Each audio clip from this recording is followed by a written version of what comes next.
We all know the legendary football numbers 6, 9, 10, but do you actually know what they really refer to? Because on the pitch, there aren't that many positions, but the same position can have completely different roles depending on the tactic, the coach, or even the team's style of play. So today we're going to walk across the pitch, from the goalkeeper to the striker, to understand what each position does, their variations, and the players who made them iconic. All right, let's start with number 1. As you probably know, he's the only player allowed to use his hands, but only inside the penalty area. On paper, his role is simple: stop the ball from going into the net.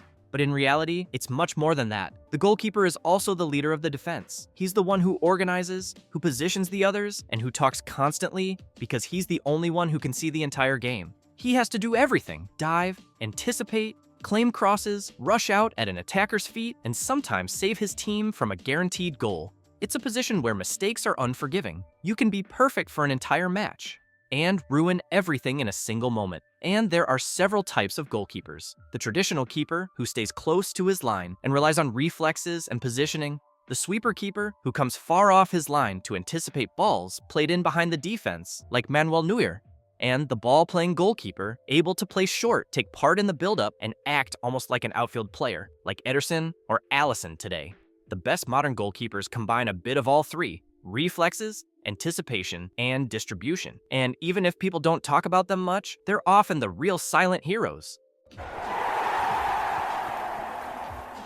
Just in front of the goalkeeper, you have the center backs. They're the pillars of the team, the foundation everything rests on. Their mission is clear: stop the opponent from scoring. They block shots, cut passing lanes, win aerial duels, and command the entire defensive line. They're often the ones who control the offside line and dictate the positioning of their teammates. But in modern football, being a center back isn't just about clearing the ball as far as possible. Today, they're also the first playmakers, the ones who start attacks from the back with calm and precision. There are several profiles: the stopper, strong, physical, who goes into duels and makes his presence felt; the ball-playing defender, more technical, able to break lines with a pass, like Sergio Ramos or Van Dijk. And then there's a more old-school role, almost extinct today, except in amateur games: the sweeper. He was the player who sat slightly behind the defense, covering in last resort and starting clean build-up play. A mythical role embodied by the German legend Franz Beckenbauer. Many say it's the position that demands absolute composure, because when a center back makes a mistake, there's no one left behind him.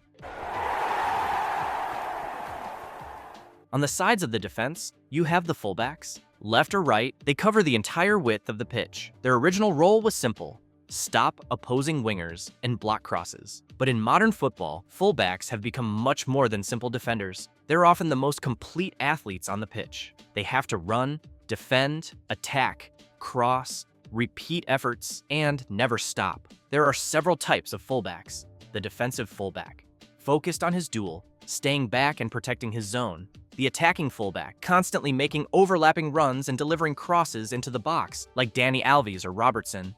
And more recently, inverted fullbacks, players who drift inside when their team has the ball to help build play. An idea popularized by Pep Guardiola with players like João Cancelo or Zinchenko.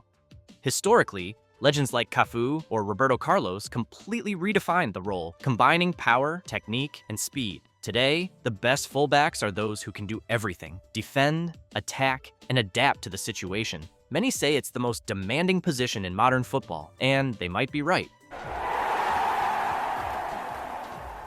Wingbacks are a position of their own, not really defenders, not really attackers. They have to own the entire flank from start to finish. This role was born with 3 at-the-back systems to compensate for the lack of wingers. Result: the wingback has to do everything: defend deep, attack high, and repeat non-stop. It's probably one of the most physically demanding roles in modern football. There are several profiles: the explosive wingback, who relies on pace and direct impact, like Hakimi or Alphonso Davies; the creative wingback, more technical, who plays inside and distributes passes, like Reece James or Cancelo; and the defensive wingback, more cautious, who drops quickly to secure his side, like Dumfries or Pavard. It's a position that requires incredible game intelligence, because a wingback has to know when to push forward, when to stay, when to cross, and when to shut down his flank. One positioning mistake, and the entire defense is exposed.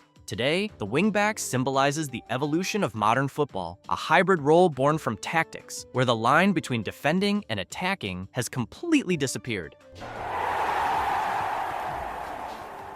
Just in front of the defense, you have the number 6, the defensive midfielder, the one people often call the sentinel. His role looks simple, but it's essential. Protect the defense and dictate the play. He breaks counters, intercepts passes, wins the ball back, and starts the build-up cleanly. Many say it's the most tactical position in modern football. A bad read of the game, and the entire balance of the team collapses. There are several types of defensive midfielders. The destroyer, the ball winner who recovers everything, like Makelele, Kante, or Gattuso. The regista, the deep-lying playmaker who sets the tempo from the back, like Pirlo or Busquets. And the hybrid profile, able to recover and distribute, like Casemiro or Rodri. The number 6 is a bit like the team's hidden brain. He doesn't talk much, but he sees everything. He's often the one who allows his teammates to attack without worrying about what's behind them. In a match, you barely notice him, but when he's missing, everyone feels it.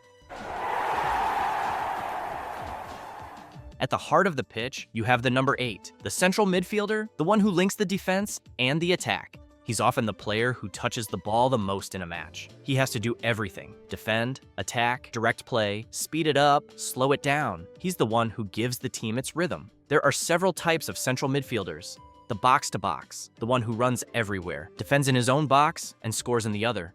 Then, the balanced shuttler, the tempo setter, who controls transitions and keeps the team secure. And the deep creator, who circulates the ball with precision from the base, like Xavi, Kroos, or Verratti. Many say it's the most complete position in modern football because it demands endurance, technique, and above all, exceptional football intelligence.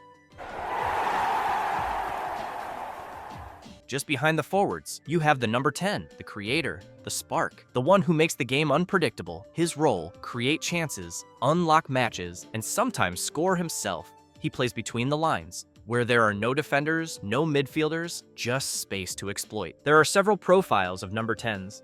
The classic playmaker, who organizes the game and dictates the tempo, like Zidane or Özil in their prime. The second striker, more goal-oriented, like Kaká or Thomas Müller. And the free creator, who roams all across the attacking line. But this role, as beautiful as it is slowly disappearing. Modern football relies more on pressing, pace, and physical profiles. Former number 10s are often moved deeper or pushed out wide. Yet when a true number 10 touches the ball, you remember why you love this sport. Because with one pass, he can turn an ordinary match into a magical moment. On the sides of the pitch, you have the wingers. They're the ones who stretch the play, create danger, and make the crowd rise with every burst of speed. Their main job: destabilize the defense, take players on, cross, or score. Because today, many wingers have become their team's main goal scorers. There are several types of wingers. The pure winger, who beats his man and crosses. The inverted winger, who plays on the opposite side of his strong foot to cut inside and shoot. And the wide forward, who thinks about scoring before anything else. It's a position that has evolved massively. Before, the winger served the striker. Today, he is the striker. He has to be fast, unpredictable, explosive, but also smart with his movement. And if modern wingers score so much, it's also thanks to tactics. Fullbacks push high, false nines drop deep, and they often find themselves inside the box, ready to finish. The false 9 is a striker who doesn't really look like one. Instead of staying up front waiting for the ball, he drops deep, comes into midfield, and makes others play. His role isn't to score 30 goals a season, it's to create chaos. When he leaves his zone, defenders don't know whether to follow him or hold their line. And while they hesitate, the wingers slip into the spaces he's just opened. The false 9 is basically a human decoy. He draws defenders out to make others shine. But be careful, he's not just a passer. He has to understand the game, know when to drop, when to speed up, and sometimes finish himself. It's a position that requires enormous intelligence. The most iconic of them all, Lionel Messi, of course. Before him, Totti at Roma, or even Cruyff at Ajax had already experimented with this style.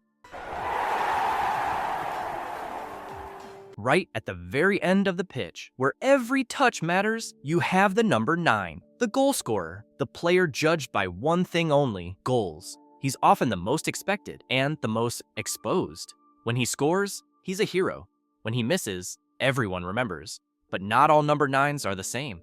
There's the target man, strong, dominant in the air, able to play with his back to goal and bring the whole team up the pitch. The finisher, cold, clinical, living for that one chance, like Lewandowski or Haaland. And the modern nine, more complete, involved in the build-up. Every school has its philosophy. Some managers want a pure striker, focused solely on scoring. Others want a forward who helps create the play, almost like an attacking playmaker. But whatever the style, the mission stays the same. Score, find the gap, even when it doesn't seem to exist. In the end, every position has its importance and its variations. And it's these differences that shape tactics and make every team unique. If you enjoyed this video, click right here to watch another one. Different topic, but just as fascinating. And don't forget to subscribe to stay updated on the next videos coming out. See you soon. Ciao.